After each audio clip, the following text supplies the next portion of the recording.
जा रहे हैं। अब जरा अयोध्या पे फोकस कर लीजिए ना। अब अयोध्या के लोगों ने आपको जिम्मेदारी दे दी है, तो अयोध्या पर फोकस कीजिए। आ रही हूँ महंत राजू दास, रुक जाइए सर, आ रही हूँ। राहुल गांधी ने एक बात और कही। राहुल गांधी कह रहे हैं कि अयोध्या के लोगों को गुस्सा आया कि अयोध्या के लोगों को ही प्राण प्रतिष्ठा में नहीं बुलाया गया। आप तो गए थे, अयोध्या के काफी साधु संत गए थे, वो अयोध्या के लोग नहीं हैं। नहीं, दुर्भाग्यपूर्ण है राहुल गांधी जी का बयान। जमीनी हकीकत राहुल गांधी को अयोध्या के बारे में पता ही नहीं। और भी चीज सुन रहा था कि अयोध्या वालों को ये नहीं दिया, अयोध्या वालों को वो नहीं दिया, अयोध्या से हम चुनाव जीत गए। अयोध्या से चुनाव नहीं जीती है कांग्रेस पार्टी, चाहे समाजवादी पार्टी। अयोध्या से चुनाव भगवान राम के विचार को आगे बढ़ाने वाले लोग चुनाव जीते हैं। और रही राम मंदिर में 9,000 लोग जो लोकल आसपास विचार परिवार और अयोध्या से लोग थे। इसके अलावा 4,000 और बाहरी लोग थे। तो अयोध्या कौन लोग नहीं था? हर व्यक्ति तो अयोध्या का था। कितना वीडियो, कितना फुटेज आप देखना चाहेंगे अयोध्या के लोगों का? अब मंगा लो, तमाम मीडिया पे, पूरी देश की मीडिया अयोध्या में थी। कम से कम राहुल गांधी जी वो देख लें। विषय ये है, जितने लोग बैठे हैं, चाहे वो समाजवादी पार्टी के या कांग्रेस पार्टी के, उन्होंने अयोध्या के विषय पे एक बार नहीं बोला। आखिर राहुल गांधी जी को किसने अधिकार दे दिया? उन्होंने कह दिया कि हमने राम मंदिर मूवमेंट को हरा दिया। अरे भाई, राम मंदिर से इतना चिढ़ आपको क्यों है? हिंदू क्या क्या आप कहते हो, मैं नहीं बोल सकता हूँ। तो ऐसे भाषा का आप प्रयोग क्यों करते हो? मेरा सवाल प्रोफेसर स्वामी, मैं आपसे जवाब दूं उससे पहले राहुल गांधी का एक बयान सुनाती हूँ। आ रही हूँ मान जी वापस आ रही हूँ मैं। उससे पहले राहुल गांधी का एक बयान सुनाती हूँ कि राहुल गांधी कह रहे हैं कि जिस तरह से अयोध्या जीते हैं उसी तरीके से गुजरात भी जीतेंगे। गुजरात में नरेंद्र मोदी की पार्टी यानी भारतीय जनता पार्टी को हराएंगे और जब चुनाव होंगे गुजरात में तो हमारी सरकार बनेगी। जरा सुनिए राहुल गांधी क्या कह रहे हैं। इसे अहंकार नहीं कहेंगे तो और क्या कहेंगे? प्रोफेसर स्वामी से इस पर रिएक्शन लूंगी, सुनाइएगा। नरेंद्र मोदी जी वाराणसी से नहीं लड़ना चाहते थे। नरेंद्र मोदी जी अयोध्या से लड़ना चाहते थे। उनके सर्वेयर आए, 3 बार आए, नरेंद्र मोदी जी आए और सर्वेयर ने उनको कह दिया, नरेंद्र मोदी जी अगर आप अयोध्या से लड़ेंगे आप अयोध्या में हारेंगे। कांग्रेस पार्टी की जो आत्मा है वो गुजरात के चुनाव में लड़ेगी और नरेंद्र मोदी और बीजेपी को गुजरात में जैसे हमने अयोध्या में हराया है वैसे ही हम गुजरात में इनको हराने जा रहे हैं। प्रोफेसर स्वामी, एक जीती जागती पार्टी है जिसने पहले से बेहतर प्रदर्शन किया है, उसकी आत्मा को गुजरात में लड़ने की क्या जरूरत है? खुद जाके लड़ ले। पार्टी अच्छा काम कर रही है सर, कार्यकर्ता बेहतर परफॉर्मेंस कर रहे हैं राहुल गांधी के हिसाब से, तो उसकी आत्मा जाकर लड़ेगी, गुजरात में जीतेगी। राहुल गांधी कह रहे हैं प्रधानमंत्री वाराणसी से चुनाव नहीं लड़ सके। मतलब ऐसी बातें, एक मैच्योर नेता है, नेता प्रतिपक्ष है, थोड़ा तो सोच समझ के अच्छी बातें करें। देखिए, हिंदू 2 प्रकार के होते हैं। हाँ।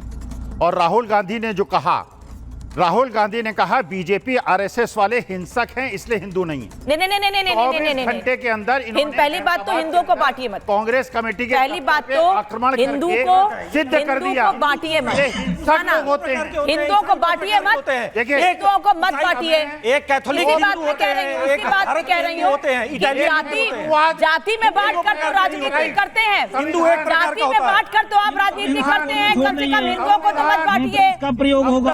स्वामी, आप वरिष्ठ हैं, हिंदुओं को हिंसक बोलना छोड़ देने उन्होंने आप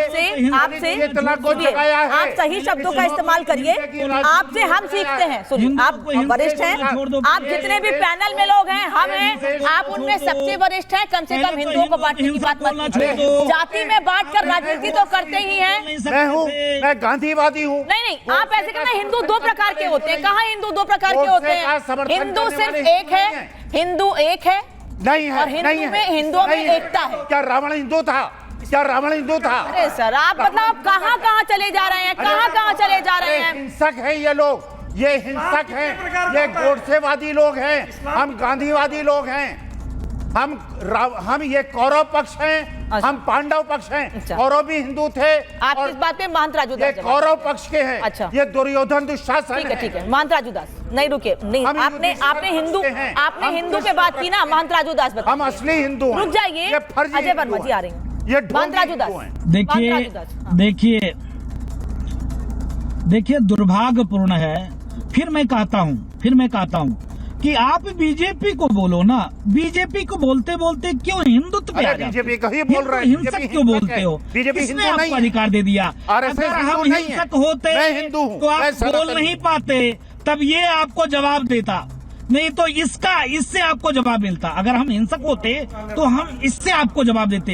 लेकिन कहीं आपने नहीं देश किया में था सुना क्या किसी हिंदुओं ने टारगेट किया है? आप पश्चिम बंगाल में हिंदू मारे जा रहे, एक शब्द क्यों नहीं बोल रहे हो? अरे मैं उस तो पर कभी अम्बेडकराइट चर्चा किया? ब्राह्मण हूं, कभी मैं बहस अम्बेडकराइट किया? ब्राह्मण। किसी ने लिखा, किसी ने ट्वीट किया? सर, मत कोई बांटिए नहीं जाति में, मैं कह रही हूँ, बोल सकते आप। ब्राह्मण, नहीं, हिंदू, जम्मू कश्मीर से हिंदू मार दलित, के भगाए के वंचित कभी क्यों सवाल बांट होता रहे है? हैं? अरे क्यों नहीं करेंगे? संविधान नहीं नहीं, जाति की राजनीति तो करते ही रहे हैं, हिंदुओं के साथ जाति की राजनीति कर रहे हैं, लोगों को जातियों में तो बांट ही रहे हैं। अब आप हिंदुओं को बांटने की बात कर रहे हैं। अरे हिंसक हिंदुओं को क्या रावण कौन चलाना छोड़ अरे ये कौन डिसाइड करेगा कौन हिंसक है, कौन अहिंसक है? रावण हिंदू सर, का अगर ब्राह्मण हिंसा था, की बात करेंगे ना, छोड़ दे। सुनिए, हिंसा की बात करेंगे, मैं अभी कम से कम अयोध्या के मुद्दे पर बात कर रही हूँ। मुझे 1984 या मुजफ्फरनगर अरे के पैसा दंगों की खा गए, बात, सड़क दंगों की तरफ जाने के मजबूर मत क्यों रहा कीजिए। है? पैसा आज खा गए सिर्फ लोग। अयोध्या की बात कीजिए, राहुल गांधी की, अखिलेश यादव, भारतीय जनता पार्टी के पैसा खा बयानों की गए बात कर भगवान रहे श्री राम का। हैं। कम से कम बांटने की राजनीति मत कीजिए। अरे, और आप तो राजनीतिक सड़कें विश्लेषक धंस रही हैं, हैं, आप तो राजनीतिक विश्लेषक हैं। अगर आप ऐसे बांट के लोगों को देखेंगे तो और लोगों में क्या संदेश जाएगा? नहीं, ऐसे बांटने की राजनीति मत कीजिए। ठीक, रुक जाइए। गुजराती जो इसके वो है, पूरा वहां के कॉन्ट्रैक्टर्स ने जो सड़क बनाई वो टूट गई। वहां पे फिर वही बड़े बड़े बात- उद्योगपतियों फिर वही को बात कर रहे हैं, दे रहे हैं, राकेश गरीबों के त्रिपाठी। घर उजाड़ रहे हैं। अच्छा रुकिए, राकेश त्रिपाठी और मंत्री राजू दास जवाब देंगे इस इसलिए पर। हारे हैं। अयोध्या की कौन सी सड़क उजड़ी है, राजू दास जी बताएंगे, पहले राकेश त्रिपाठी। की रिपोर्ट देख ली, सर सुन लेने दीजिए, आ रही हूँ अजय जी, अभी टाइम है मेरे पास, आऊंगी आपके पास। सारे पुल टूट रहे हैं, सर, रोड बोलने दीजिए। अरे बता रहे हैं ना, राकेश जी बता रहे हैं, और राजू दास जी वहीं पर है, वहां से बताएंगे क्या पुल टूटा है क्या नहीं टूटा है। राकेश जी, आवाज आ रही है? देखिए मैं बता रहा हूँ, देखिए प्रोफेसर अखिल स्वामी जी बहुत सीनियर टाइप के व्यक्ति दिख रहे हैं, बाल सफेद हैं इनके। मैं आग्रह कर रहा हूँ, इस तरह की बातें नेशनल टेलीविजन पर बैठेंगे, मुकदमा दर्ज हो जाएगा, जेल की सलाखों के पीछे जाना पड़ेगा। मत झूठ फैलाया करिए, इस तरह का झूठ फैलाने वाले कुछ लोगों के खिलाफ FIR दर्ज हुई है। मत झूठ फैलाइए, मैं आपकी उम्र का लिहाज करके आपको नहीं टूट रहे, चैनल पर बैठ पुल धंस रहे हैं, रोड अयोध्या पे बात कीजिए। सड़क, न्यूजीलैंड सड़क, कोई नहीं, आप कोई इस नहीं, तरह कोई के नहीं, दूर-दूर गलत के बात है। वीडियो दिखा ये करके झूठी अफवाह और अपमानित करने का प्रयास मत देश करिए। की बात कर रहा हूँ। राकेश जी बोलिए, राकेश जी बोलिए, स्टूडियो में है, बोलते रहेंगे अजय जी। मुझे आदत पड़ चुकी है इसकी, आप अरे बोलिए, आपको मुझे लगता है आदत पड़ गई होगी। मैं इतना आग्रह पूर्वक कह रहा हूँ कि सच बताइए, जो सच है वो सच बताइए। प्रोफेसर अखिल स्वामी केवल सोशल मीडिया के आधार पर जो खबरें ग्रहण कर रहे हैं ना, सोशल मीडिया में ऐसा झूठ फैलाने वालों के खिलाफ FIR दर्ज हो चुकी है और उनको जेल में अरे फिर, अरे ये आपका राजनीतिक मंच नहीं है, मत दीजिए भाषण। अजय वर्मा, ये आपका राजनीतिक मंच नहीं है, ये